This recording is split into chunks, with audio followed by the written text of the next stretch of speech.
Hi everybody, it's Tom from Vehicle Visionary. I hope you're having a great day. Today I stopped by Morgan Buick GMC and picked up this 2024 Buick Enclave Avenir. To answer the question, is the 2024 Buick Enclave Avenir better than you know? There's definitely a lot going for it, and it most certainly cannot be identified as your grandmother's vehicle for multiple reasons. For one thing, it is an extremely luxurious interior. Whisper beige with ebony accents is what you will find here. The exterior color is called White Frost Tint Coat. There is ample cargo capacity and a lot of tech features that you get for the money. And some of those might be a little surprising depending on who you are. So let's dig into this model and see what it's all about. If you like chrome, you have a good bit of that here in the way of trim all around the vehicle. We'll see that here on the front end. We'll also see it with the logo and in several other places, and a little bit of gloss black sprinkled throughout as well. You're going to see the sensors up here, so obviously you have quite a few safety features, and we're gonna have LED headlights, LED daytime running lights, and those blinkers working up there, a very nice look. Kind of an elegant look, I would say, with the overall design. That's why you want to make sure you use those when you're driving down the road. And how about tire and wheel size? This is a front wheel drive model, and I have to work really hard to get my hand all the way across because there is a lot of meat on the road here. 255 on the width, a 55 series sidewall, all wrapped around a 20-inch wheel.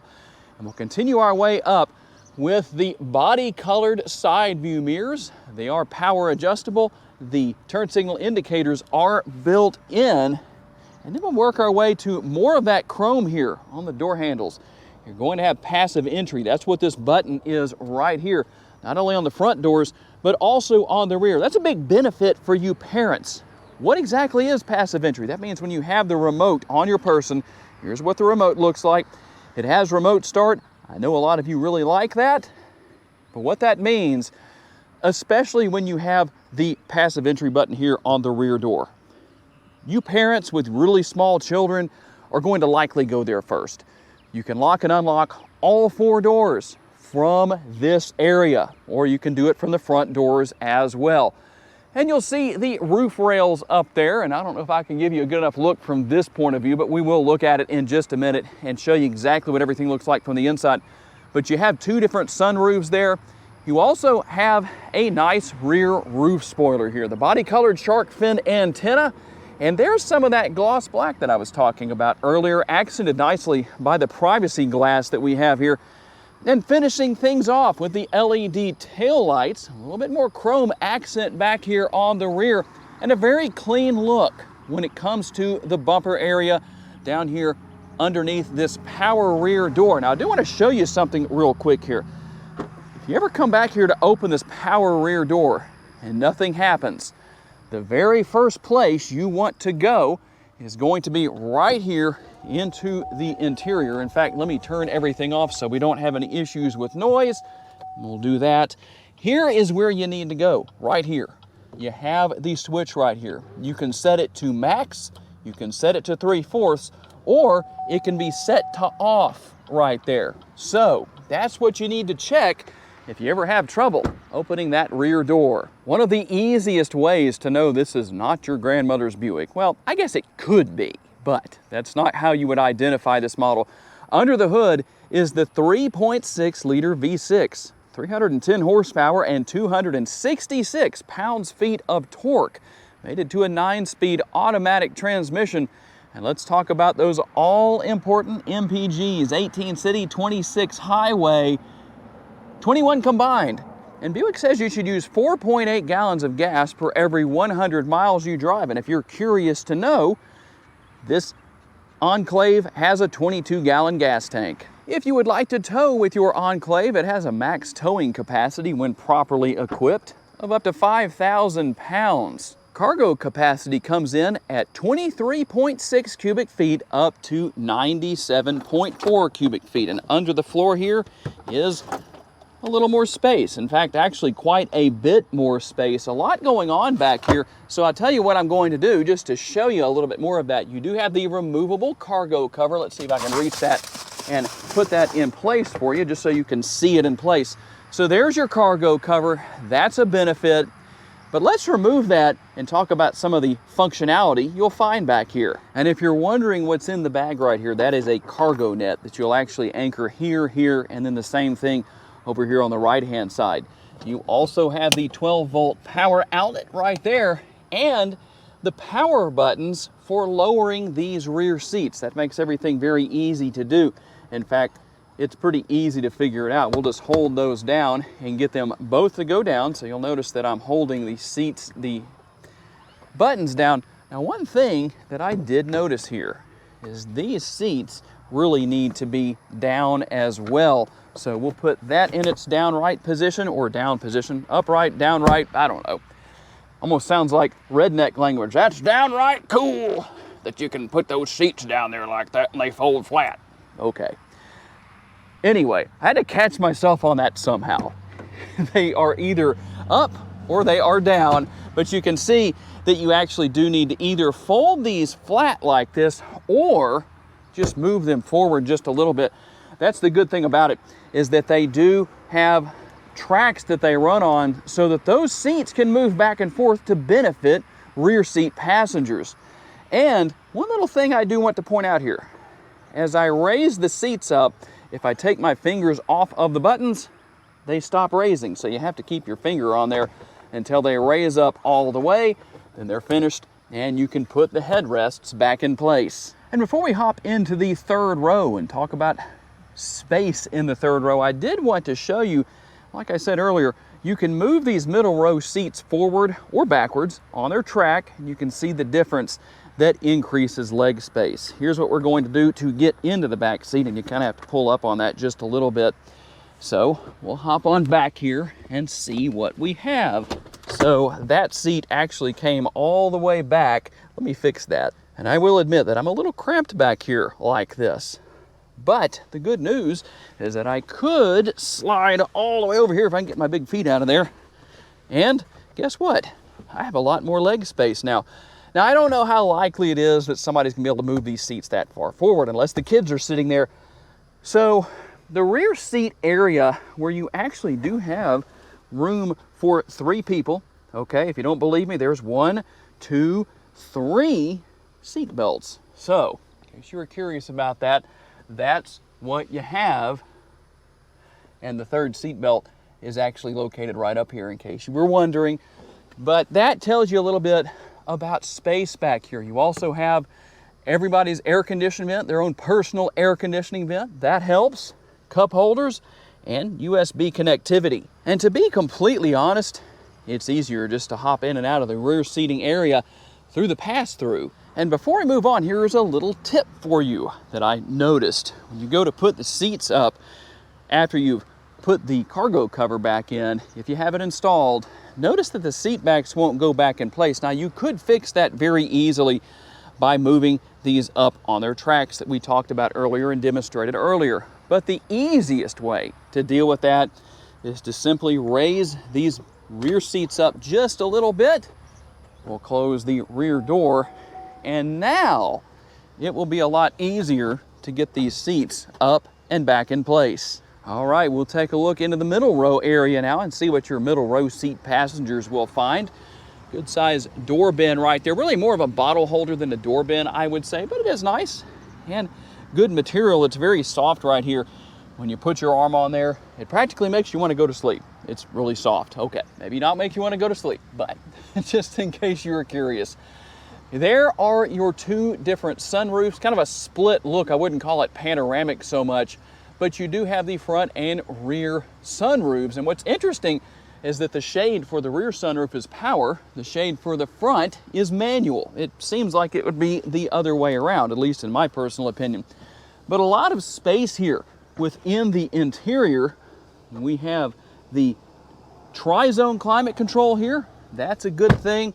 Plenty of storage space. You can control everything you need to control here. Heated seats with 3 different settings. in the middle row, we most certainly don't need that today. And then what about our connectivity options? There are several throughout the interior. You have the power outlet on the left and 2 USB connection options on the right. So far, that gives us 4 total USB options. And taking a look into the front seat through the passenger side door, you can see that you have pretty much the same design and layout as what we saw with the rear doors. The doors are a little bit larger, power seats for the driver and the passenger, and a very nicely done, I'd say tastefully designed dashboard. Everything looks nice, everything looks modern. Now, like I said, you don't have the updates here that we saw with other Buick models for 2024, but we'll have to see what comes in 2025. So there is your glove box, quite a bit of space in there.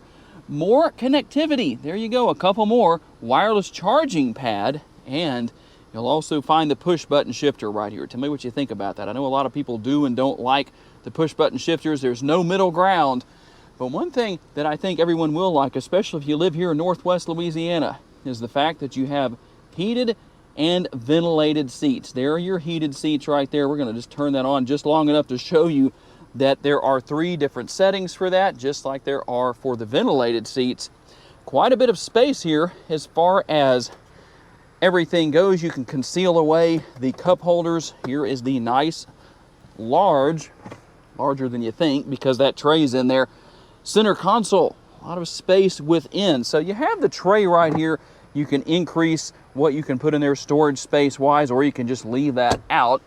And then here is how you control that shade with that rear sunroof back there. And then obviously you can use the tilt feature or the sliding feature for the front sunroof.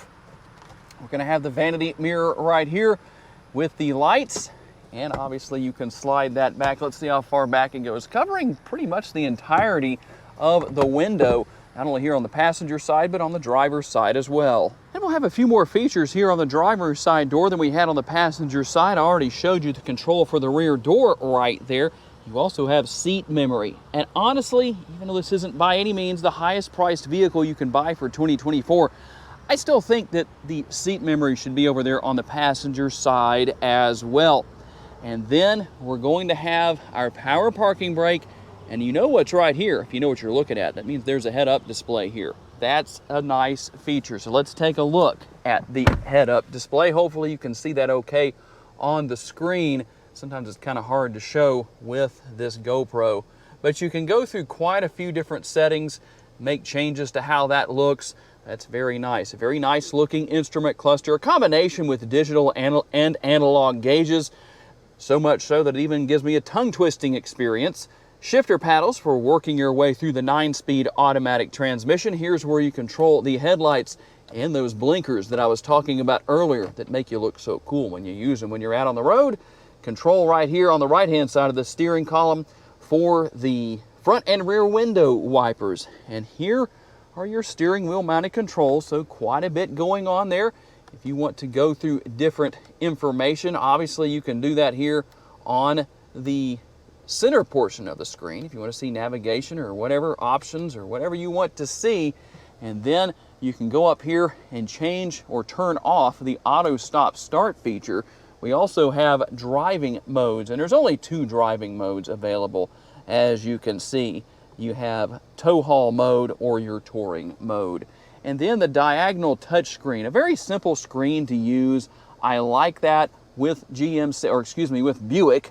And obviously you're going to have Apple CarPlay and Android Auto and multiple camera views all over the vehicle. Also the overhead view right there, as you can see.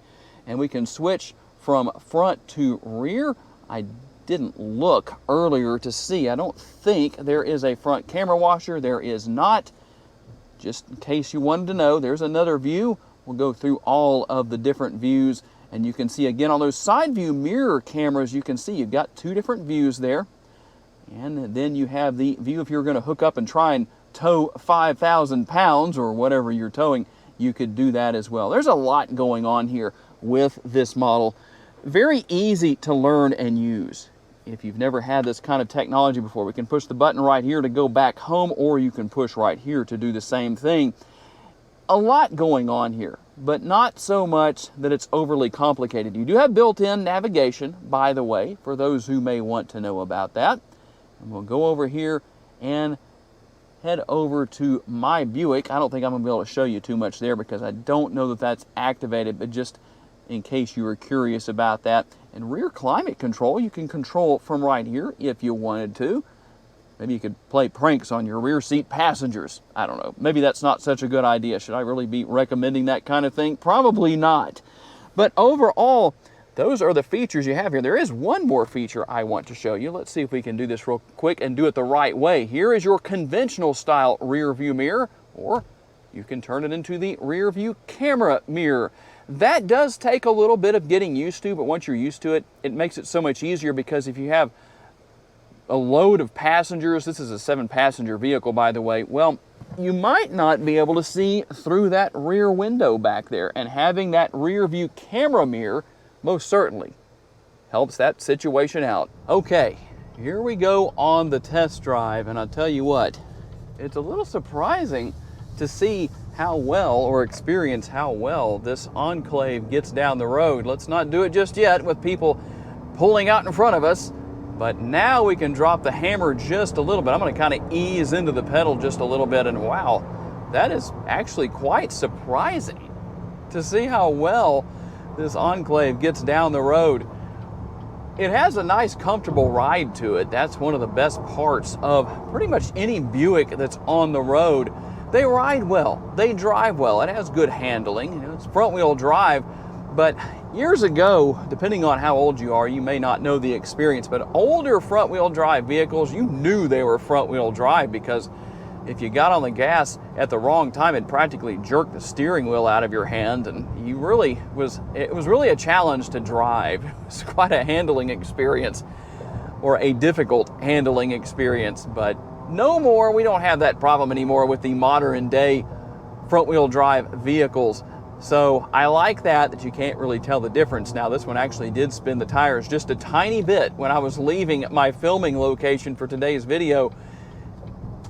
Not really a big deal, didn't do it on purpose, but either way, fun vehicle to drive. I think this would make for a great long road trip vehicle. Plenty of room for passengers, plenty of room for cargo. If you need to have a bunch of luggage back there in the rear area where the cargo area is, it definitely won't be a problem. And plenty of power for getting up to speed, getting around slower moving traffic, merging into traffic when you're driving a little bit above the speed limit to do that if you need to, but definitely not driving under. Yes, that's a hint, especially for you Shreveport drivers.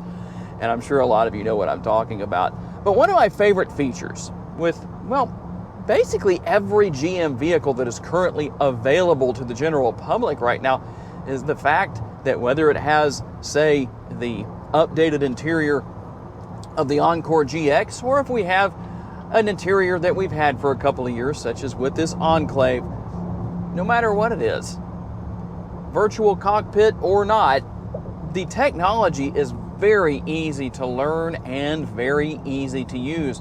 So for those of you stepping out of an older vehicle and saying, man, that's kind of scary, I don't know if I'll even use all of it, well, try it out, you'll see.